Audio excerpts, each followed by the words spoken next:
Hello बच्चों, तो आप सबों का एक बार फिर से स्वागत है मेरे YouTube चैनल में। और आज की वीडियो में हम लोग सीखेंगे एक प्रिज्म द्वारा किस प्रकार प्रकाश का अपवर्तन होता है। तो चलिए हम लोग वीडियो को शुरू करते हैं।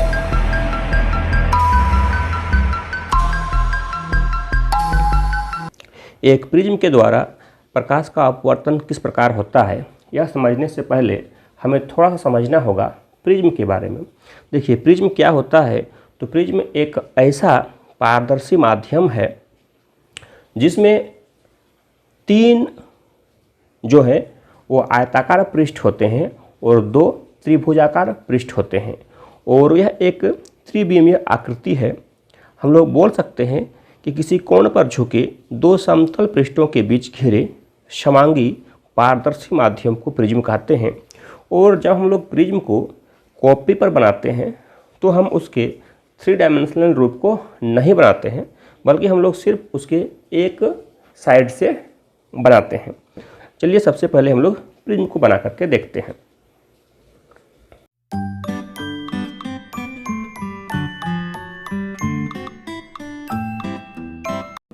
तो देखिए, इस तरह से हम लोग प्रिज्म को बनाते हैं। वास्तव में ये प्रिज्म नहीं है, लेकिन हम लोग जब डायग्राम बनाएंगे तो प्रिज्म को इसी प्रकार से दिखाएंगे। अब देखिए, इसमें हम लोग इसका नेमिंग करते हैं ए बी सी। यहाँ पर जो बी सी साइड है इसको हम लोग इस प्रिज्म का आधार यानी बेस कहेंगे, और ये जो कोण बन रहा है यहाँ पर इसको हम लोग कहते हैं प्रिज्म कोण। तो प्रिज्म कोण क्या है? तो ये जो सतह देख रहे हैं और ये सतह मतलब ए बी और ए सी, उसके बीच के कोण को हम लोग प्रिज्म कोण कहेंगे। अब यहाँ पर देखिए कि इस प्रिज्म पर अगर कोई प्रकाश किरण आपतित होता है तो किस प्रकार से उसका अपवर्तन होगा। तो मान लिया जाए इधर से एक प्रकाश किरण आई और इस तरह से प्रिज्म के सतह ए बी पर टकराई। अब क्या होगा कि अगर यहाँ पर ये ए बी सतह नहीं होता, मतलब ये प्रिज्म नहीं होता, तो हम जानते हैं कि प्रकाश सीधी रेखा में गमन करती है। तो प्रकाश इस तरह से इस दिशा में डॉट डॉट से दिखा रहा हूँ, उस दिशा में प्रकाश चली जाती। लेकिन यहाँ पर ए बी सतह के अंदर का जो माध्यम है जो कि प्रिज्म है, तो ये कांच का बना होता है। तो अंदर का सतह कांच का बना हुआ है और बाहर का सतह जो है मतलब बाहर जो है वो हवा है।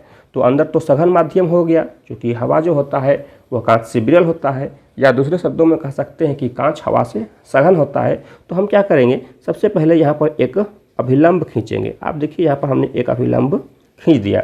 अभिलंब को बहुत सावधानी से खींचना है। यहाँ पर आप देखिए इस जगह पर 90 डिग्री का कोण बनना चाहिए। अब क्या होगा, अब देखिए यहीं पर कि अगर यह प्रकाश विरल माध्यम से सघन माध्यम में जाएगी, तो हम सभी जानते हैं कि जब प्रकाश किरण विरल माध्यम से सघन माध्यम में जाती है तब वो अभिलंब की ओर मुड़ती है। तो अभिलंब तो ये वाला है, यानी अब यह प्रकाश क्या होगा, इस तरह से इस दिशा में मुड़ जाएगी। ठीक है, अब तो ये इस दिशा में मुड़ गई। फिर क्या होगा, जैसे ही यह बाहर निकलेगी तो फिर यह कांच से हवा में जाना है। तो जब यह कांच से हवा में जाएगी तो फिर से यहाँ पर प्रकाश का अपवर्तन होगा, मतलब ऐसी सतह से भी प्रकाश का अपवर्तन होगा। तो उसके लिए हम यहाँ पर भी एक लंब खींचेंगे। यहाँ भी हमने एक लंब खींच दिया। अब देखिए यहाँ पर क्या होता है कि अगर यहाँ माध्यम नहीं होता तो यह सीधे इस दिशा में निकल जाती, लेकिन यहाँ पर फिर क्या हो रहा है, प्रकाश का अपवर्तन हो रहा है। और इस बार प्रकाश कांच से हवा में जा रही है, मतलब सघन माध्यम से बेल माध्यम में जा रही है। तो इस बार वो अभिलंब से दूर हट जाएगी। तो आप मान लिया कि वो इस तरह इधर से चली गई। तो यहाँ पर हमने क्या देखा, एक प्रकाश जो आ रही थी उसका नाम लिखते हैं हम लोग, कुछ भी हम नाम दे सकते हैं, पी क्यू। उसके बाद एक क्यू से आर तक जिसका यहाँ अपवर्तन हुआ है, क्यू से आर तक। उसका आर से यह बाहर निकल गया एस। तो यहाँ पर अगर हम लोग देखें कि इसमें कौन कौन सा प्रकाश है, तो आप देख सकते हैं एक प्रकाश है पी क्यू, दूसरा प्रकाश है क्यू आर, और तीसरा प्रकाश किरण जो है वो आर एस है। इस पी क्यू को हम लोग क्या कहते हैं, इसको हम लोग कहते हैं आपतित किरण। उसके बाद देखिए ये क्यू आर जो है ये अपवर्तित किरण है, अपवर्तित किरण है। और आर एस जो कि ये बाहर निकल गई, इसलिए हम इसे निर्गत किरण कहेंगे, निर्गत किरण। इन तीनों का अंग्रेजी नाम क्या होगा? आपतित किरण यानी इंसिडेंट रे, अपवर्तित किरण रिफ्रैक्टेड रे, और निर्गत किरण इमर्जेंट रे। यह भी जरूरी है जानना। अब क्या होता है, देखिए इस तरह से ये हो गया प्रकाश के अपवर्तन के बारे में। अब यहाँ देखिए ये जो प्रकाश किरण जो निर्गत हो रही है, जो आगे इस तरह से चली गई, अगर हम इसे पीछे डॉट डॉट से मिलाते हैं, हम इसे स्केल से मिलाएंगे लेकिन अभी हम हाथ से ही मिला रहे हैं, इसको यहाँ मिलाएंगे। तो जब हम इसको पीछे बढ़ाएंगे तो इस आपतित किरण के दिशा में, मतलब PQ की दिशा में कहीं ना कहीं जाकर के मिलेगा। अगर हम इस PQ को आगे बढ़ाते हैं और यहाँ भी हम कुछ नेमिंग करना चाहें तो कर सकते हैं, बट उसकी अभी आवश्यकता नहीं है। और ये निर्गत किरण, तो यहाँ पर देखिए एक इम्पॉर्टेंट चीज़ मैं आपको बता रहा हूँ कि इधर से आपतित किरण जा रही थी, ये P ये Q ये आगे बढ़ गई, इधर से निर्गत किरण जा रही थी। तो यहाँ पर एक एंगल बनता है, एक कोण बनता है।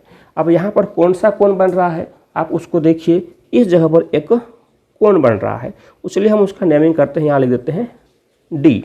तो यहाँ एंगल बना और इसका हम नाम देते हैं, कुछ भी नाम दे सकते हैं, E दे देते हैं। तो यहाँ पर देखिए एक कोण बन रहा है, कोण EDR कह सकते हैं या EDS भी कह सकते हैं।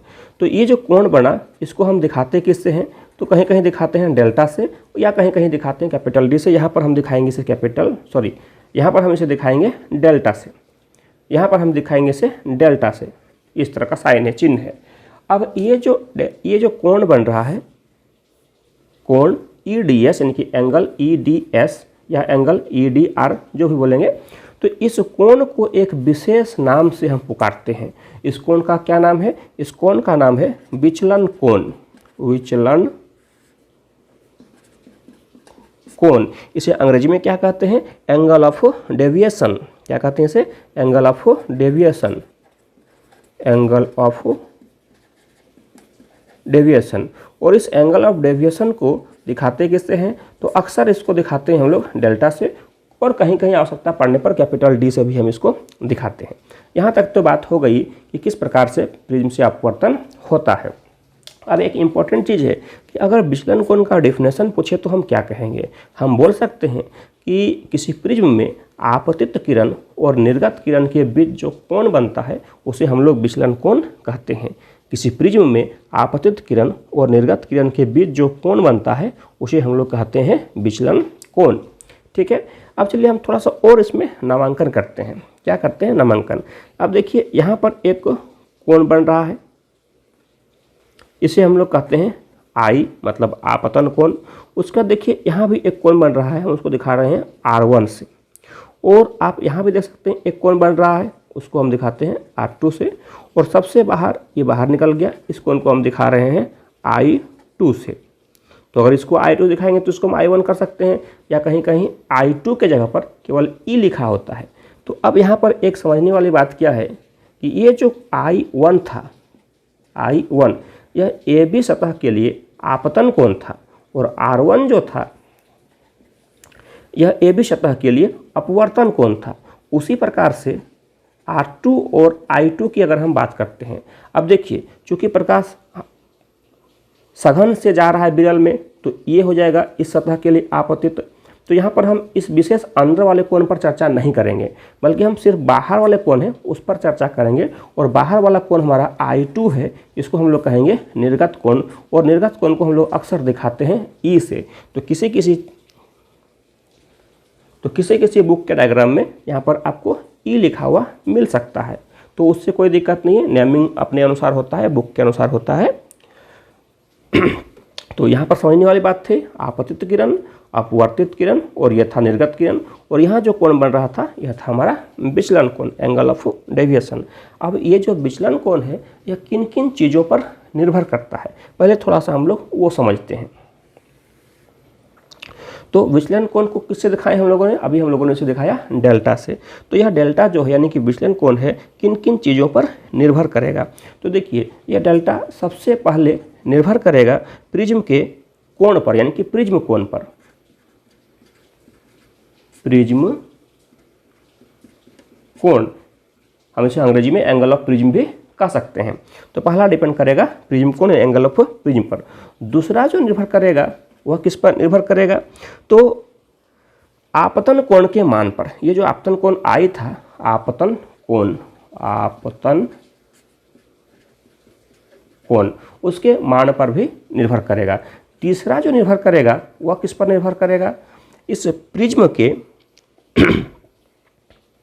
पदार्थ के अपवर्तनांक पर। ये जो प्रिज्म के पदार्थ का अपवर्तनांक है, अपवर्तनांक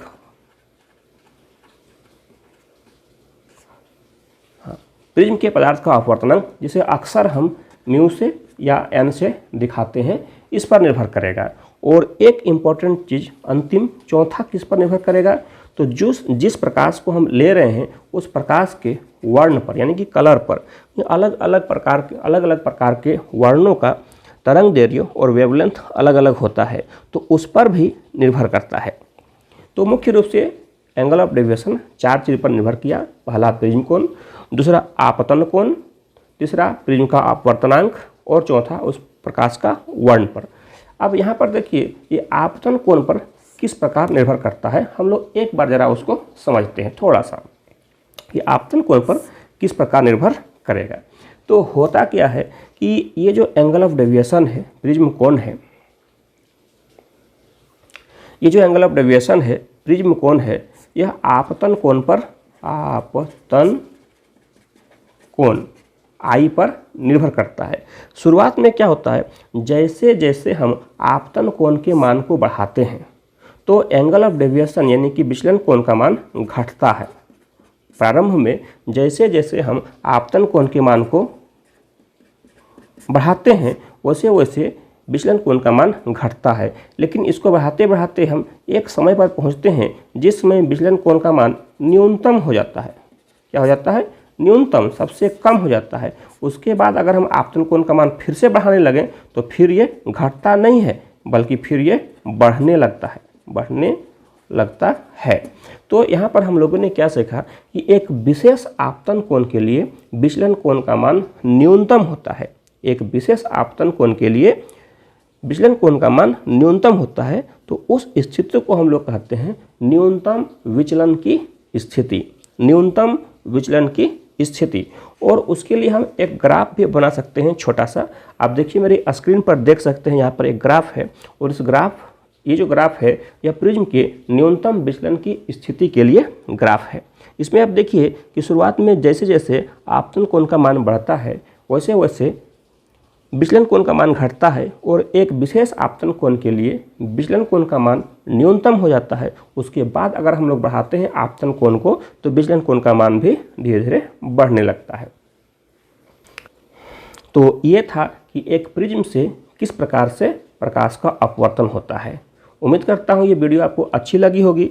अगर वीडियो आपको सही में अच्छी लगी तो इसे लाइक करें और मेरे चैनल को सब्सक्राइब करें। फिर मिलते हैं अगले वीडियो में एक नई टॉपिक के साथ, तब तक के लिए जय हिंद।